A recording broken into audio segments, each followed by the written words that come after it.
माता कहाँ है? मैं अकेला कैसे रह गया इसके समक्ष?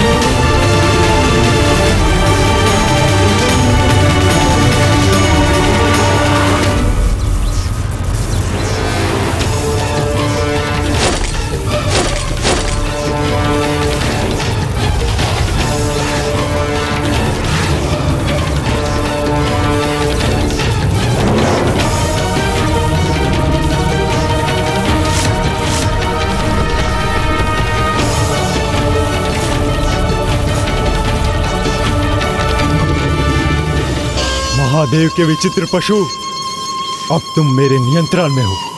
बंधक हो तुम मेरी।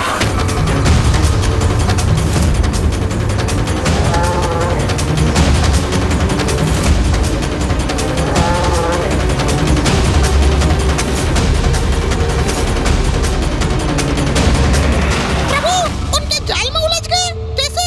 क्यों? मूषक जी, प्रभु उनके जाल में नहीं, अपितु उन पंच सुंदरियों के पंच पुत्र प्रभु के जाल में उलझ गए थे। प्रभु वृषभ तो स्वयं अपने प्रतिद्वंदियों के द्वारा उस रहस्य को उजागर करने जा रहे थे, अर्थात वे श्रीहरि नारायण पुत्रों के अहंकार का लाभ उठाकर वहां पहुंचने के लिए तत्पर थे जहां स्वयं श्री हरि नारायण स्थित थे। और यही थी प्रभु वृषभ की लीला, जो अब सभी के समक्ष उजागर होने जा रही थी, है ना लंकेश? चलो आगे बढ़ो।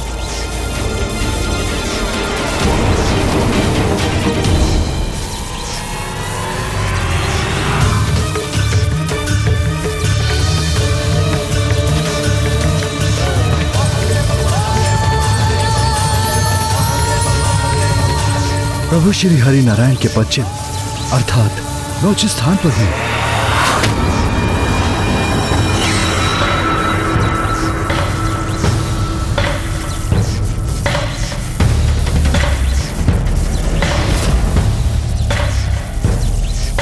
मुझे विश्वास है मैंने आपको ढूंढ ही लिया श्री हरि नारायण। आपके दर्शन हेतु मैं जितना अधीर, उत्साहित और भावुक हो रहा हूँ, मुझे पूर्ण विश्वास है आप भी मेरे दर्शन पाकर उतने ही उत्साहित होंगे।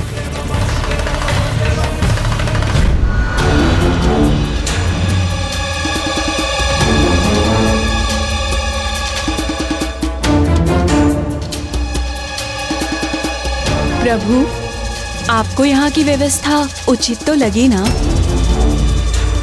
हमने ये सब यहाँ इस कक्ष में विशेष रूप से आपके स्वागत हेतु किया है।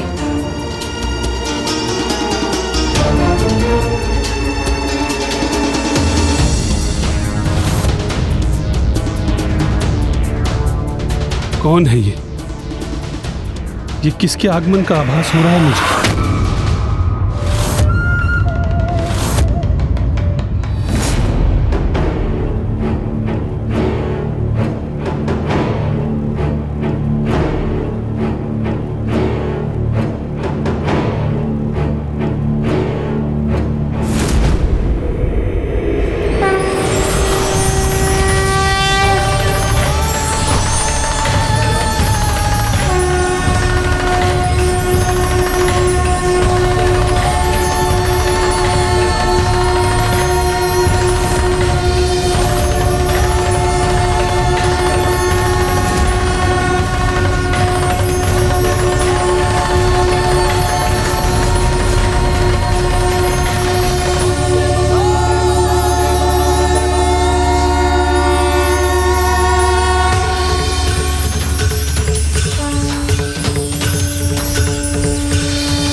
सभी इस पशु को प्रभु के विशेष कक्ष में क्यों ले आए हैं?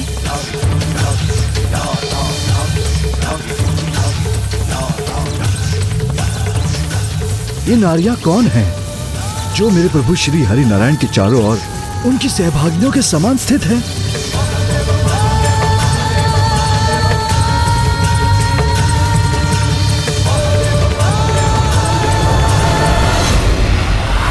देखिए माताओं, जिसने हमें चुनौती देने का साहस किया, हम उसे ही बंधक बनाकर ले आए। विष्णु पुत्रों को चुनौती देने का परिणाम इतना ही भयंकर होता है। विष्णु पुत्र? ये क्या सुन रहा हूं मैं? माताओं, विष्णु पुत्र अर्थात?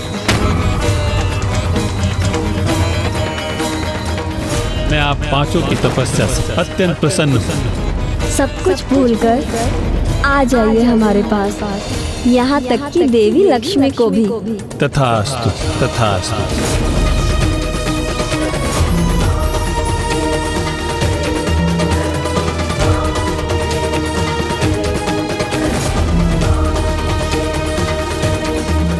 अर्थात प्रभु श्री हरि नारायण तो सब कुछ भूल चुके हैं, मुझे भी।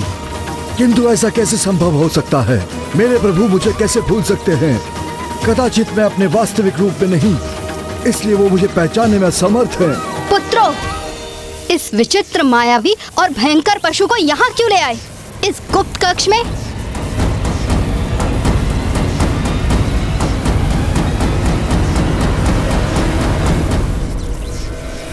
मुझे विश्वास है, मुझे मेरे वास्तविक रूप में देखते ही श्री हरि नारायण मुझे अवश्य पहचान लेंगे।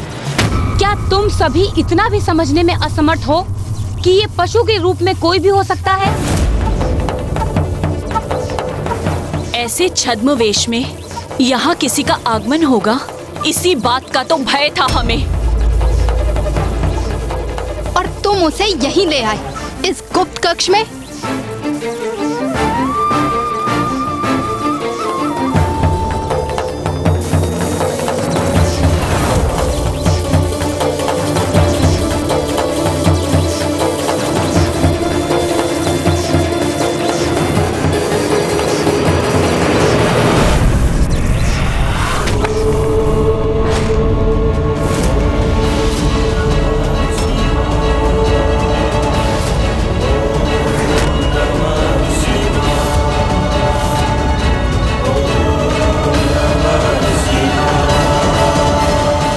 उष्ण कैसे हो गया?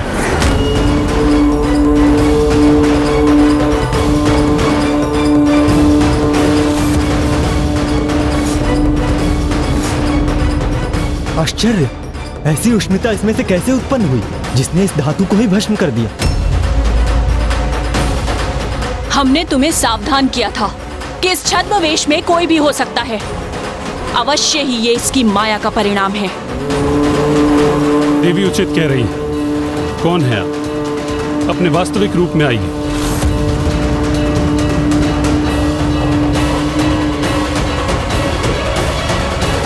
यथा शिवस्तथा विष्णु, यथा विष्णुस्तथा शिवा।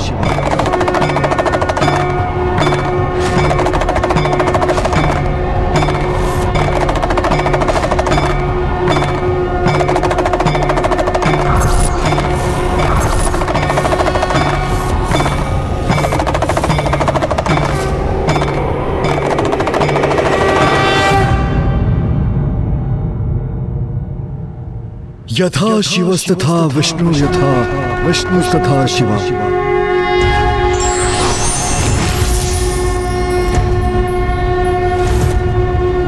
त्रयंबकं सदाशिवं नमामि हे उमापति जय नीलकंठ जय अनंत नमोस्तुते नमोस्तुते।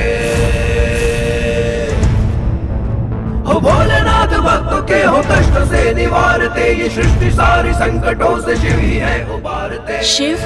तो ये शिव ही है जो इस रूप में यहाँ पहुँच गए हैं। प्रभु ने इन्हें पहचान लिया तो अनर्थ हो जाएगा। तो हम महादेव को ही ले आए यहाँ। ये कैसी भूल हो गई हमसे? ओम नमः शिवाय, ओम नमः शिवाय, ओम नमः शिवाय, ओम नमः शिवाय।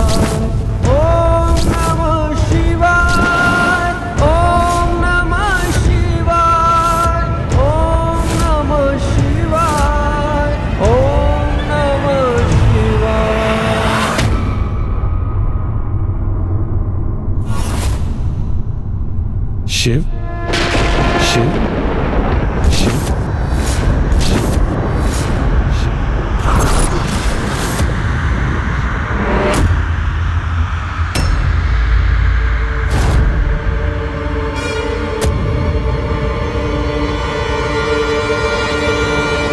यथा विष्णु तथा शिवः अंतरम शिव विष्णुरव पनाक्पि न विद्यते। आप भी मैं हूं और मैं भी आप ही हूं। हम दोनों में कोई भेद नहीं।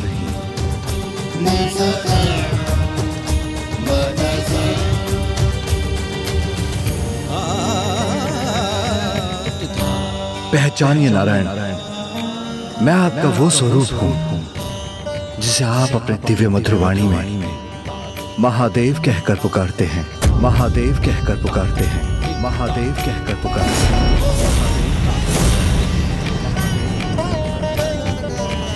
अर्थात जिसकी आशंका थी हमें वही हुआ। महादेव छल से हमारे प्रभु को अपना स्मरण कराकर उन्हें हमसे छीनने आए हैं। आप भी मैं हूं, मैं भी आप ही हूं। हम दोनों में कोई भेद नहीं।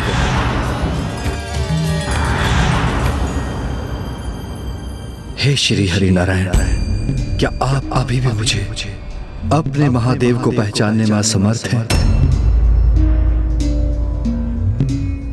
मैंने आपको पहचान लिया महादेव, मैंने आपको पहचान लिया महादेव, मैंने आपको पहचान लिया महादेव।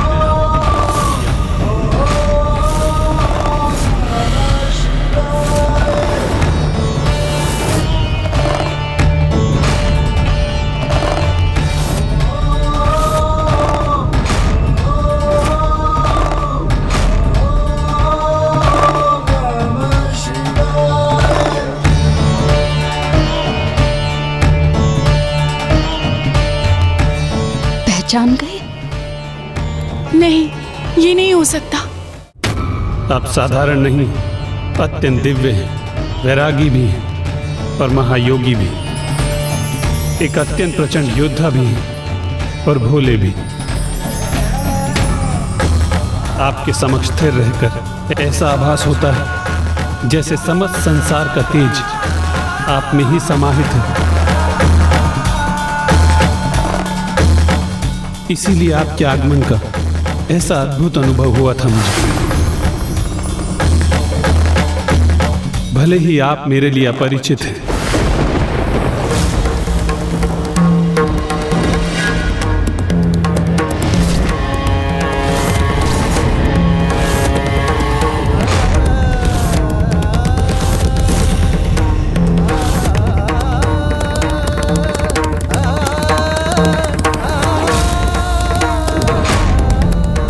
किंतु फिर भी ऐसा भाव उत्पन्न होता है कि आपका और मेरा अनंत काल से कोई संबंध है।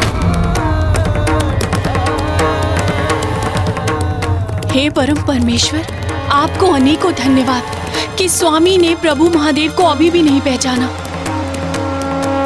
आपसे भेंट करने के उपरांत मुझे ये तो ज्ञात हो गया है कि आपका ना मुझसे, ना ही इस समुद्र पाताल लोक से कोई शत्रुता है। अवश्य आपको बंधक बनाने में मेरे ही पुत्रों से कोई भूल हुई।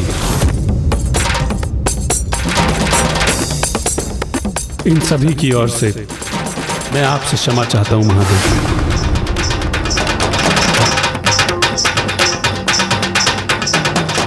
ये तो हमारा सौभाग्य है कि आप जैसे महायोगी के कमल चरण इस पाताल लोक पर पड़े। अब यदि आप यहाँ रुककर हमारा आतिथ्य स्वीकार करना चाहते हैं तो उसकी समूची व्यवस्था की जाएगी, किंतु यदि आप अपनी यात्रा पूर्ण करने हेतु यहाँ से प्रस्थान करना चाहते हैं तो मेरे पुत्र आपको पाताल लोक के द्वार तक सम्मान पूर्वक छोड़ कर आएंगे। नारायण ने मेरी समस्त विशेषताओं को तो पहचान लिया, किंतु मुझे नहीं पहचान सके। ये कैसी विडंबना है। महादेव, आपके दर्शन प्राप्त कर मुझे अत्यंत प्रसन्नता हुई। पुत्रों, ये हमारे अतिथि हैं और जब तक ये यहाँ हैं इनके सम्मान में कोई कमी नहीं रहनी चाहिए।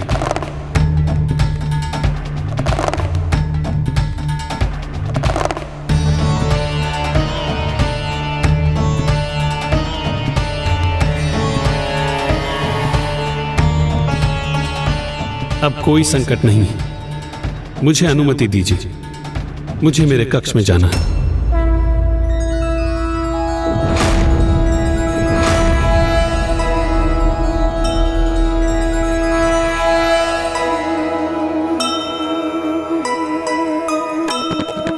कैसी विडंबना है, कैसी ये लीला,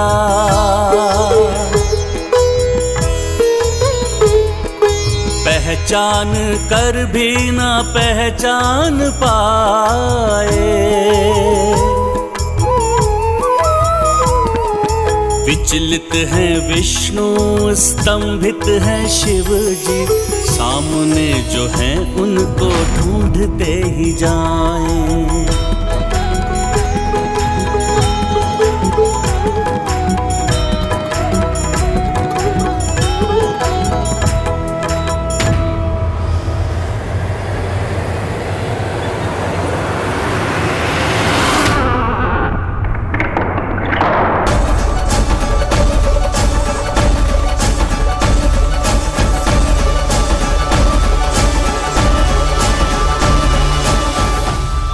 करते भी तो क्या, प्रभु श्री हरि नारायण तो अपने वरदान से ही बंधे हुए थे, इसीलिए वो सब कुछ भूल चुके थे। और वैसे भी उचित समय के पूर्व तो कुछ भी नहीं होता। किंतु गौरी पुत्र, उन पंच सुंदरियों को समय से पूर्व ही सब कुछ चाहिए था, इसलिए तो उन्होंने वो सब किया। और अब भी उनके कुटिलता भरे कर्म रुके नहीं थे, इसलिए अब उन्होंने जो किया वो तो उनके विनाश का आरंभ था। प्रणाम है महादेव। अहो भाग्य हमारे कि आप यहाँ पधारे महादेव। और हमारे प्राणनाथ आपको नहीं पहचान सके, इसके लिए हम क्षमा प्रार्थी भी हैं प्रभु। हमें ज्ञात है महादेव, आपका यहाँ आगमन प्रभु श्री हरि नारायण को अपने साथ ले जाने के लिए ही हुआ है, किंतु उन्होंने हमसे विवाह किया है, इसलिए अब उन पर हमारा अधिकार है। हाँ प्रभु, क्योंकि वो हमारे पति और हमारे पुत्रों के पिता हैं। अब उन्हें हमसे कोई दूर नहीं कर सकता। स्वयं आप भी नहीं महादेव, इसलिए अब आपका यहाँ से प्रस्थान करना ही उचित होगा।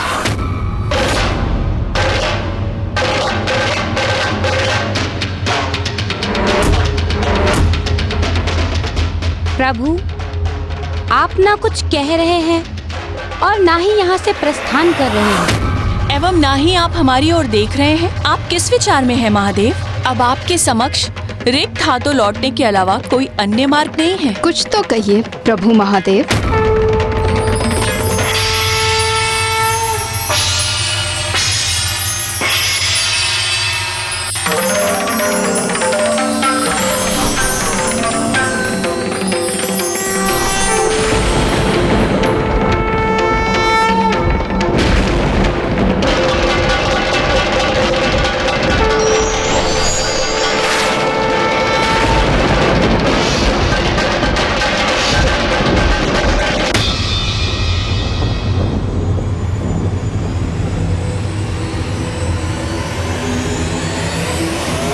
हे देवी, इस अत्यंत महत्वपूर्ण समय में हमें दर्शन देने हेतु आपका कोटि कोटि धन्यवाद।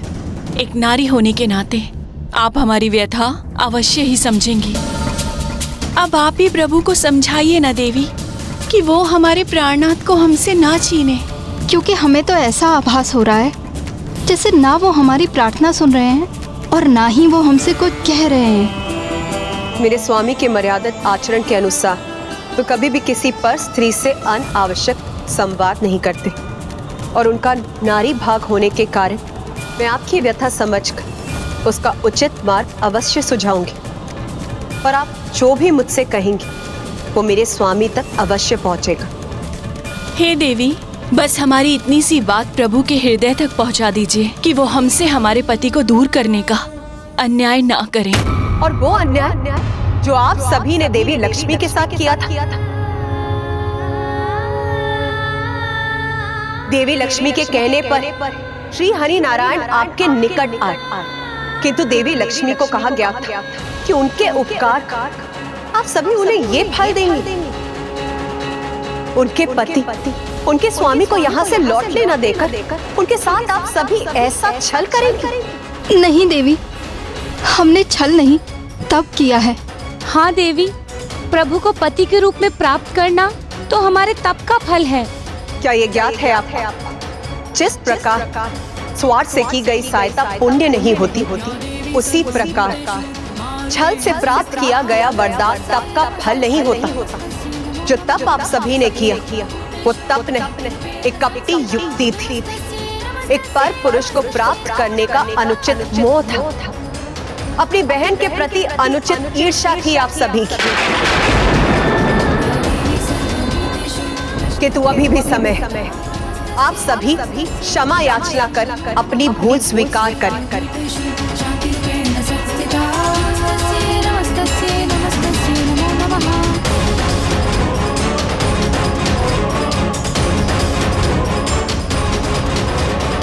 अन्यथा आपके इस छल का अत्यंत भयंकर परिणाम होगा। देवी, आप हम पुत्रों के समक्ष हमारी माताओं को चेतावनी देकर बहुत बड़ी भूल कर रही हैं।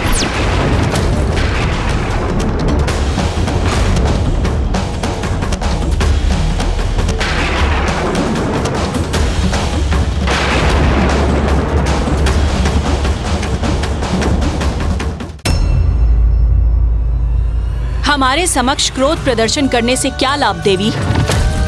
क्योंकि अब ना तो आप और ना ही महादेव हमसे हमारे स्वामी, हमारे प्राणनाथ को दूर करने में समर्थ होंगे।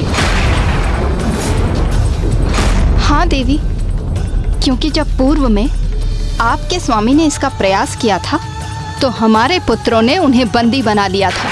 हाँ, जो प्रभु विष्णुदेव के भी पुत्र हैं एवं उन्हीं के समान शक्तिशाली भी हैं। इस बार आप भी प्रयत्न कर लीजिए, किंतु सफलता तो आपको भी प्राप्त नहीं होगी।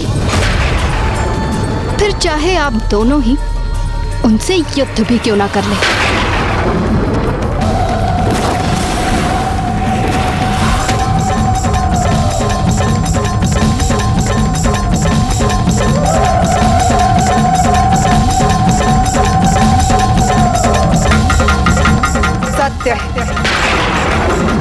विनाश काले विपरीत बुद्धि। सर्वप्रथम आपने अपना विवेक खोया और अब अपनी जीवा पर भी नियंत्रण खो चुकी हैं आप। बहुत अहंकार है ना आपको अपने पुत्रों की शक्तियों पर।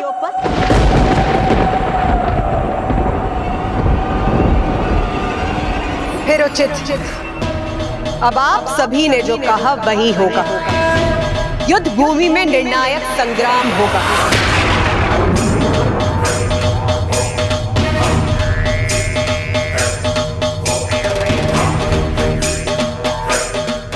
उचित है, तो इस युद्ध हेतु अवस्था भी स्थिर है।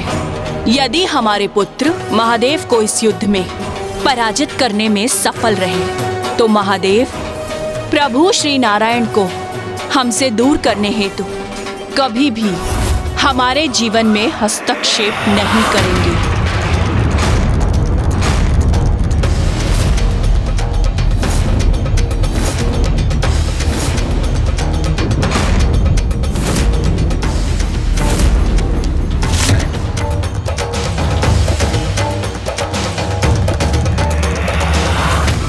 इस प्रकार आरंभ हुआ प्रभु महादेव के वृषभ अवतार और श्री हरि नारायण के 5 पुत्रों के मध्य वो युद्ध, जो वास्तव में धर्म और अधर्म के मध्य एक महायुद्ध था। अकेले प्रभु के समक्ष वो 5 भाई थे। उस अवस्था में भी वो विष्णु पुत्र किसी अन्य से भी सहायता प्राप्त करने उन्हें भी अपने साथ ले आए।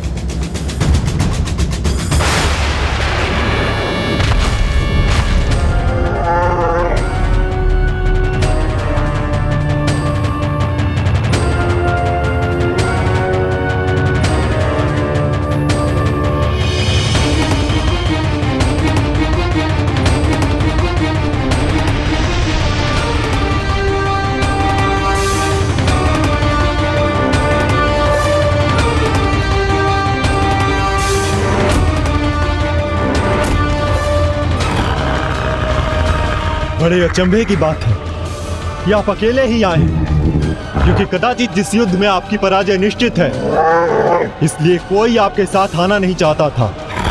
किंतु हम तो अपने साथ आसुरी बवंडर लाए हैं।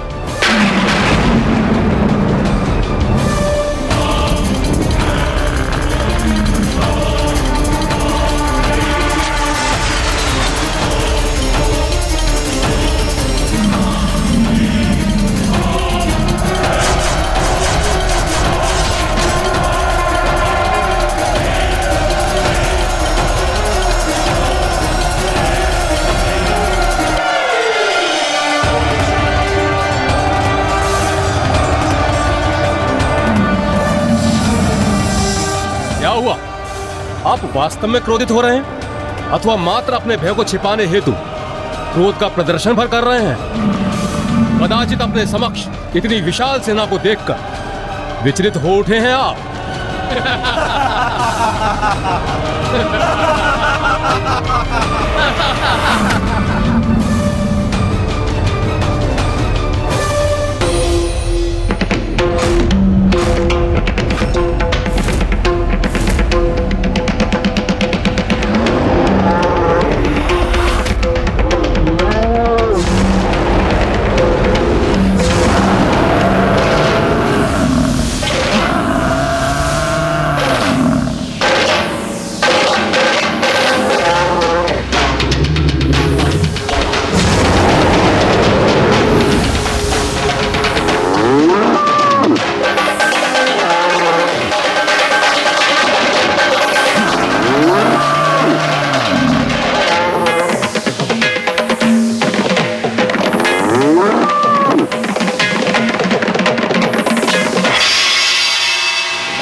जो भी हुआ, किंतु हमारे लिए ये शुभ संकेत है।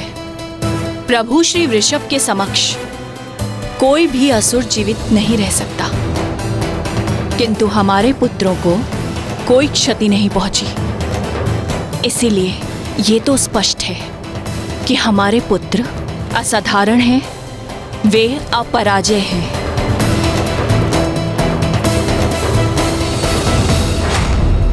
बस बहुत हुआ, अब तुम नहीं, हम वार करेंगे।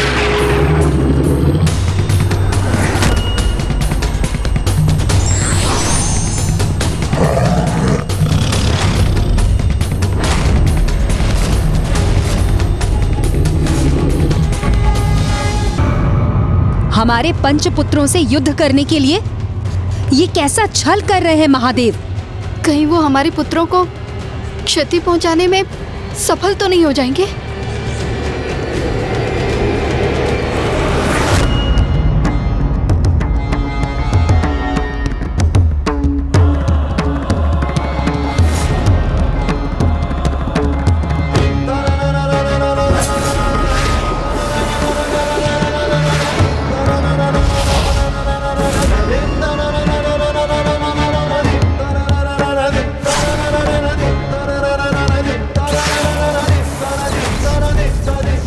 मुझे देख सकें उसके पूर्व मेरे शूल आपके वक्ष को भेद देंगे।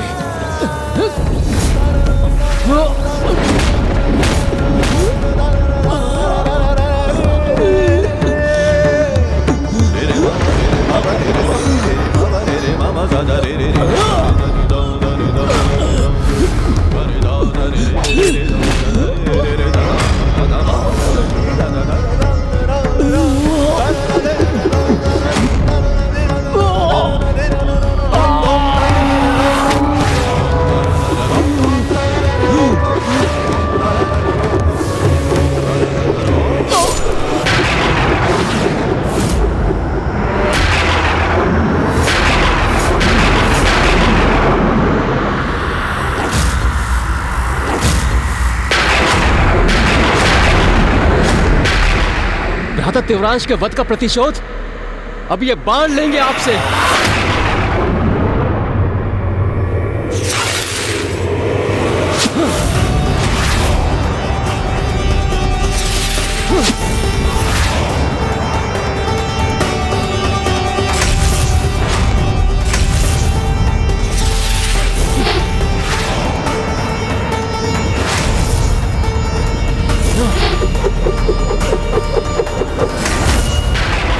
मेरे बाणों से अपना बचाव कैसे कर रहे हैं ये?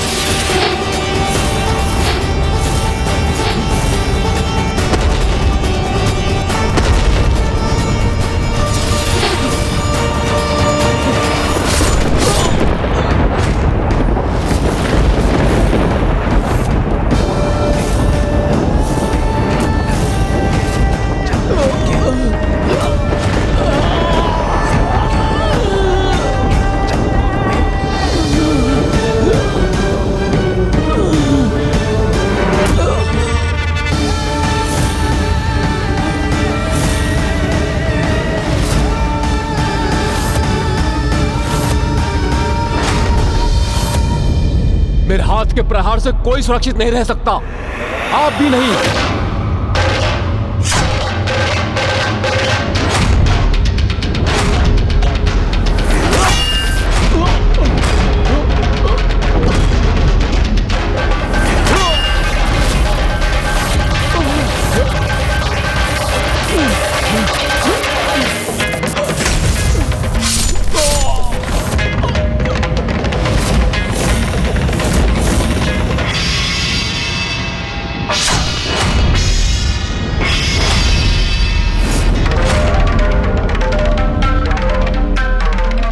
भ्राताओं की ऐसी दुर्दशा की आपने, तो उसका दंड तो आपको भुगतना ही होगा।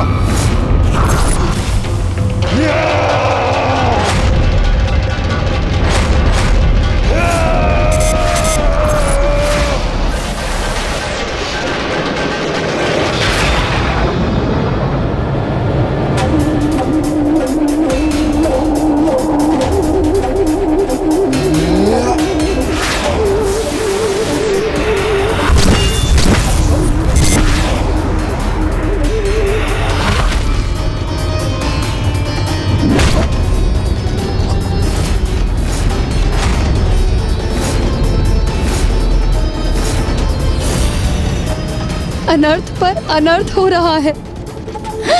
एक एक करके हमारे सारे पुत्रों का वध कर रहे हैं महादेव, और हम इसी प्रकार इस अवस्था में मात्र शोक मनाने के लिए विवश हैं। मेरे भ्राताओं से युद्ध करने हेतु आप 1 से 5 में परिवर्तित हो गए, किंतु मैं एक ही आपके लिए पर्याप्त हूं। अब देखिए मेरी गर्जना का प्रकोप कैसे आपको आहत करता है।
अब तो हमारी समस्त आशाएं नष्ट हो गईं। हमारे पुत्र बलधर और गर्जन भी मृत्यु को प्राप्त हुए।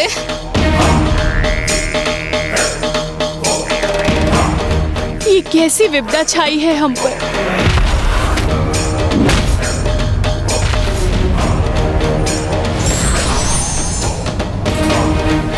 अब हम क्या करेंगे? हमारे समुद्री पाताल को कैसे सुरक्षित करेंगे? कैसे रोके हम उन्हें श्रीहरि नारायण तक पहुंचने से?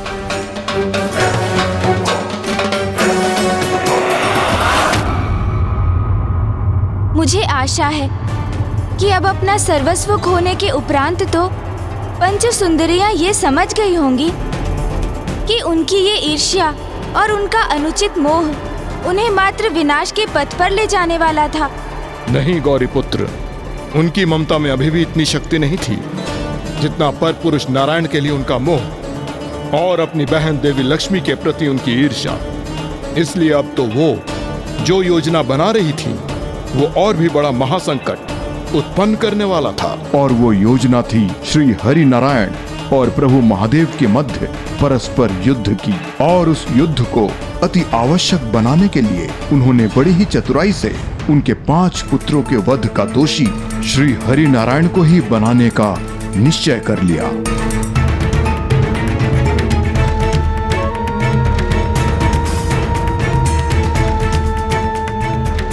पुत्र तो हम पुनः प्राप्त कर लेंगे प्रभु से, किंतु प्रभु श्री हरि को खोना हमें कदापि स्वीकार नहीं। ये तो तभी संभव है जब श्री हरि नारायण महादेव से युद्ध करें और उन्हें परास्त करके वापस लौटने के लिए विवश कर दे। और उन्हें परास्त करके वापस लौटने के लिए विवश कर दे। किंतु ये कैसे संभव है? ऐसा ही हुआ है प्रभु। और ये आपके ही कारण हुआ है। मेरे कारण? हाँ प्रभु, आप ही के कारण। जिनका आपने अतिथि रूप में सत्कार करने को कहा था, उन्होंने ही आपके पुत्रों को बड़ी निर्ममता से संहार किया है प्रभु। जिनको आपने इतने मान और सम्मान से द्वार तक छोड़कर आने का आदेश दिया था, उन्होंने ही आपके पुत्रों को मृत्यु के द्वार पर धकेल दिया। जिनकी प्रशंसा में आपने उन्हें दिव्य महायोगी पुकारा था, उन्होंने ही हमसे हमारा मातृत्व सुख छीन लिया। हम पांचों के मातृत्व का ही नहीं प्रभु, अभी तो संपूर्ण पाताल लोक के सैनिकों का वध कर अनेकों माताओं को संतानहीन कर दिया है प्रभु। आपके उस अतिथि ने असंख्य सुहागनों की मांग उजाड़ दी है और अब उसका प्रतिशोध एकमात्र आप ही ले सकते हैं। हाँ प्रभु, एकमात्र आप ही हैं जो दोषी को दोष का दंड दे सकते हैं। एकमात्र आप ही हैं जो पाताल लोक पर छाए इस संकट से समुद्री पाताल की रक्षा कर सकते हैं। अन्यथा यहाँ के भावी विनाश का संपूर्ण दोष आपका ही होगा।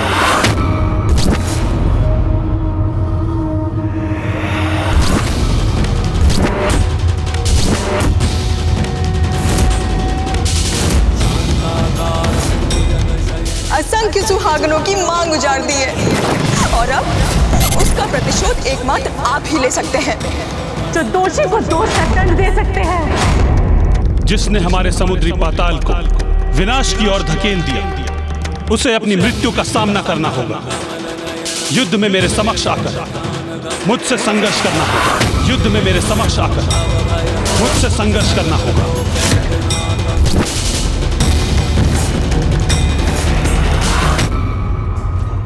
जो कि श्री हरि नारायण के पुत्र उन्हीं के अंश से जन्मे हैं, इसलिए मृत्यु पश्चात उन्हें स्वयं में समाहित कर मुक्ति प्रदान करना ये भी मेरा ही दायित्व है।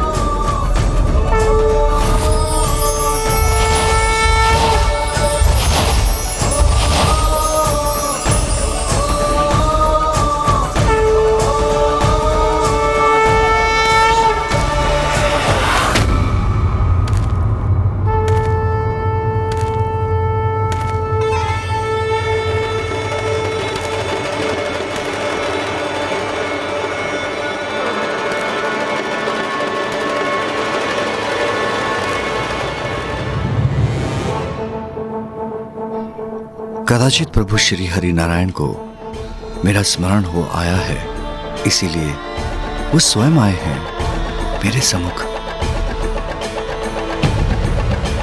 प्रभु,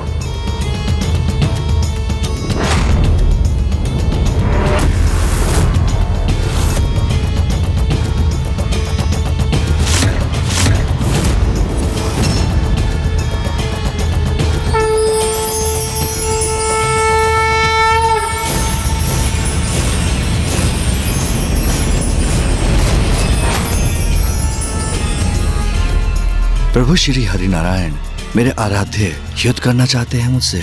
मैं आपसे युद्ध करने का इच्छुक तो नहीं नारायण, किंतु यदि यही आपकी लीला है तो मैं प्रस्तुत हूं।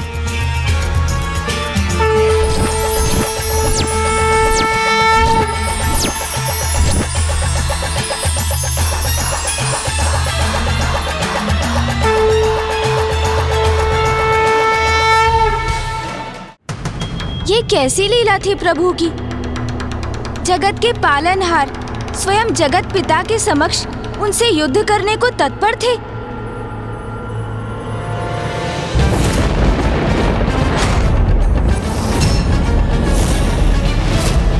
आपने मेरे पुत्रों का वध किया, अब आपको मुझसे युद्ध करना है, आपको मुझसे युद्ध करना है।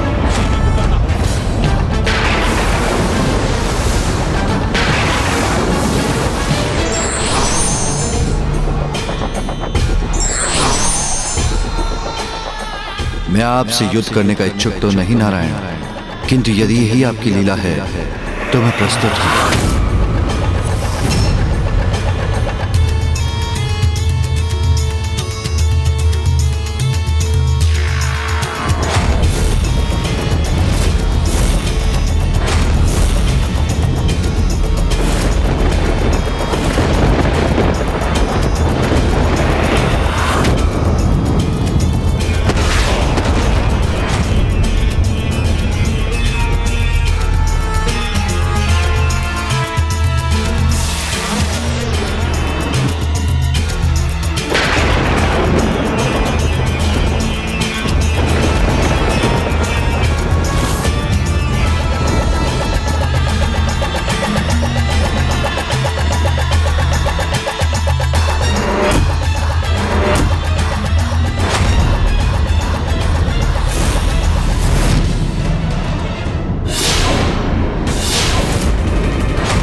प्रभु श्री हरि नारायण अवश्य विजयी होंगे इस युद्ध में। हमारे पुत्रों के वध का प्रतिशोध लेंगे वो। स्वामी पराजित करेंगे महादेव को, अर्थात इस युद्ध का तो एक ही परिणाम संभव है, प्रभु सदा के लिए हमारे हो जाएंगे।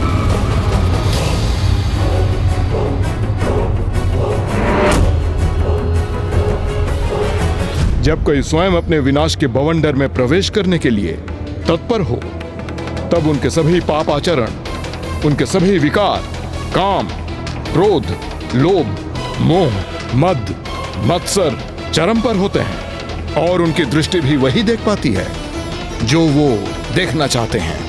और यही हुआ था उन पंच सुंदरियों के साथ। किसी भी कार्य के पूर्व सर्वप्रथम हमें अपने विकारों को नष्ट कर अपने विवेक को जागृत करना अनिवार्य है, तभी उचित विचार के साथ हम उस कार्य को करने में समर्थ होते हैं। आपने सर्वथा उचित कहा गौरी पुत्र। मुझे आप में एक अनूठे तेज, महानता और प्रभुत्व के दर्शन हुए थे, किंतु आपने परिचय दिया अपने क्रोध का, अपनी क्रूरता का। आपने न केवल मेरे 5 पुत्रों का वध किया, अपितु समुद्री पाताल लोक की कई संतानों का वध किया।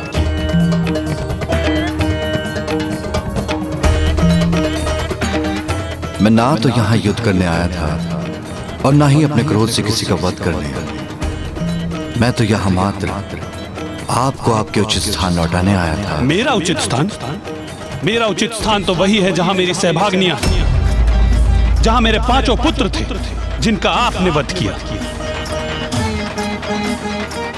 उनका अंत मैंने नहीं किया, ये तो उनके कर्मों की पुकार थी कि उन्हें कठोर दंड प्राप्त हो, जिस दंड के वो भागी बने। उचित है, यदि उनके कर्मों की पुकार उनके दंड का कारण बनी, तो मेरे अंतरात्मा की पुकार मेरे प्रतिशोध का कारण बने।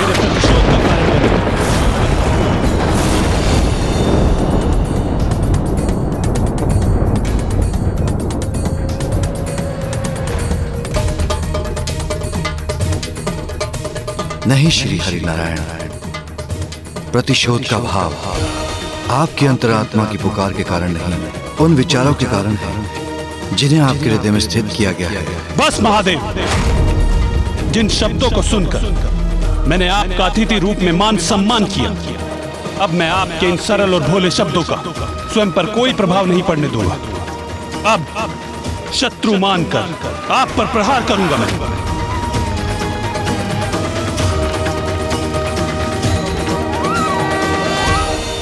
अब वही होगा जो हम चाहते हैं।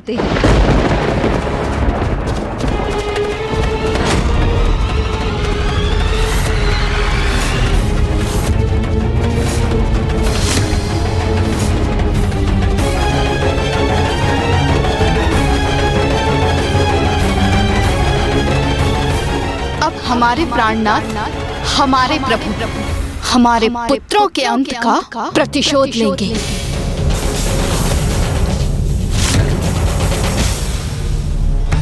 कदाचित मेरे शब्द इसलिए आप तक नहीं पहुंच रहे हैं क्योंकि आपके द्वारा दिए गए वरदान ने आपकी स्मृतियों को अभी भी बाधित कर रखा है, किंतु ऐसी कोई बाधा नहीं जो मेरे डमरू के नाद को आप तक पहुंचने से रोक सके। मैं आपकी पूर्व स्मृतियां अवश्य जागृत करूंगा नारायण।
महादेव के डमरू से निकला ये नाद तो अत्यंत प्रबल है। कहीं ऐसा ना हो उसका श्रवण कर प्रभु की स्मृति लौट आए। तब तो हमें प्रभु को महादेव की इस युक्ति से रक्षित करना होगा।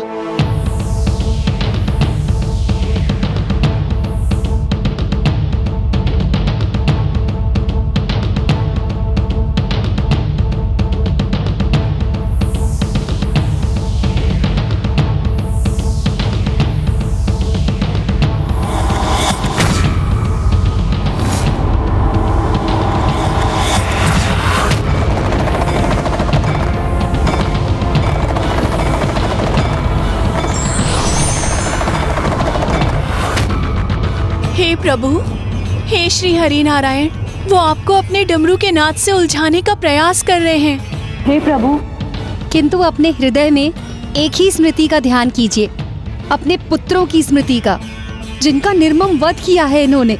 हाँ प्रभु, इनकी माया से तनिक भी प्रभावित मत होइए प्रभु, इनकी माया से तनिक भी प्रभावित मत होइए प्रभु। असंख्य सुहागनों की मांग उजाड़ती है। एकमात्र आप ही हैं जो दोषी को दोष का दंड दे सकते हैं।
क्या किया प्रभु श्री हरिनारायण ने?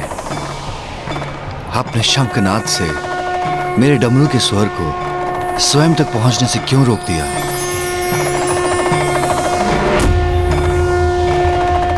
प्रभु नारायण, ये क्या कर रहे हैं?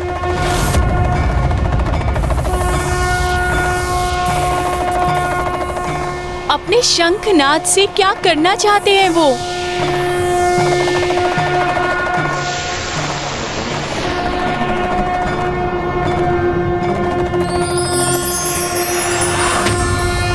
ओम नमस्ते देवेशाय सुरासुर नमस्कृताय। ओम नमो भगवते वासुदेवाय नमः। ओम नमो भगवते वासुदेवाय नमः। लोक्य प्रभवेश्वराय हराय हरिनेत्राय युगान्तकरणायानलाय। ओम नमो भगवते वासुदेवाय नमः। महादंशिणे कालाय महेश्वराय पुष्पदंताय विभागाय मुखाय सर्वहराय।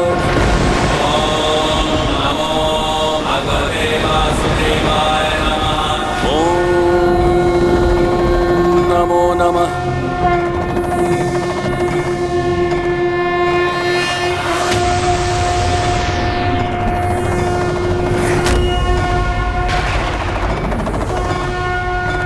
यहाँ पहुँचने वाले महादेव के डमरू और श्री हरिनारायण के शंख के स्वर तो महादेव और नारायण के ही प्रतीक हैं। यदि इनका संयोग हुआ तो समस्त ब्रह्मांड में इनका संयुक्त विस्तार ब्रह्मांड को पावन कर देगा। किंतु इनका परस्पर विरोध और टकराव एक ऐसा विनाशक विध्वंस उत्पन्न करेगा जिससे संपूर्ण संसार का सर्वनाश निश्चित है।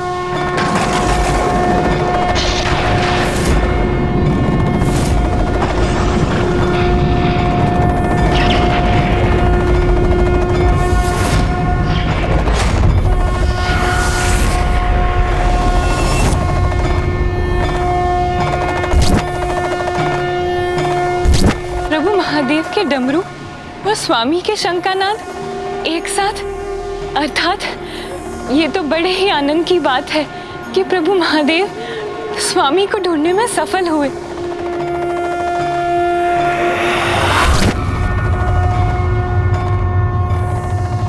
किंतु ये दोनों स्वर एक दूसरे से पृथक क्यों हैं? जैसे इनके मध्य कोई स्पर्धा चल रही हो। यदि प्रभु महादेव और स्वामी एक दूसरे के साथ हैं, तो फिर इन दोनों स्वरों का आनंददायक संयुक्त प्रभाव होना चाहिए था। किंतु उसके विपरीत ऐसा क्यों प्रतीत हो रहा है कि ये दोनों स्वर एक दूसरे के विरोध में हो?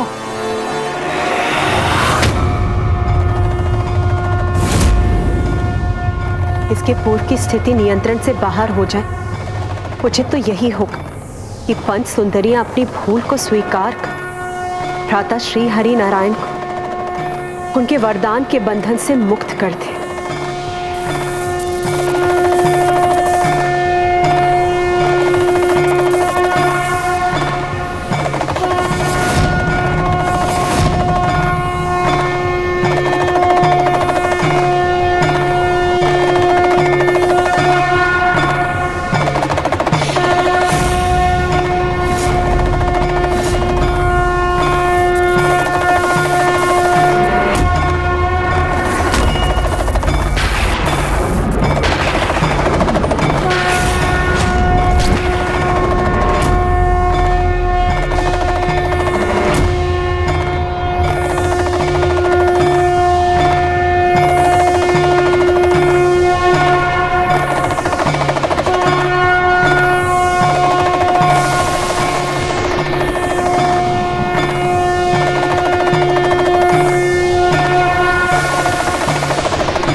उचित नहीं। प्रभु महादेव और प्रभु नारायण परस्पर युद्ध हेतु एक दूसरे के सम्मुख नहीं होने चाहिए।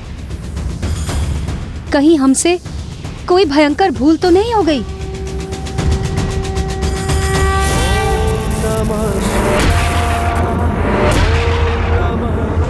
तो स्वयं महादेव ही महादेव के सम्मुख है। नमः शिवाय, ओम नमः शिवाय, ओम नमः शिवाय। ऐसा आभास हो रहा है जैसे प्रभु श्री हरि नारायण स्वयं के सम्मुख युद्ध करने के लिए तत्पर हो। विचित्र दृश्य है ये, किंतु ये कैसे संभव है? क्या अर्थ है इसका?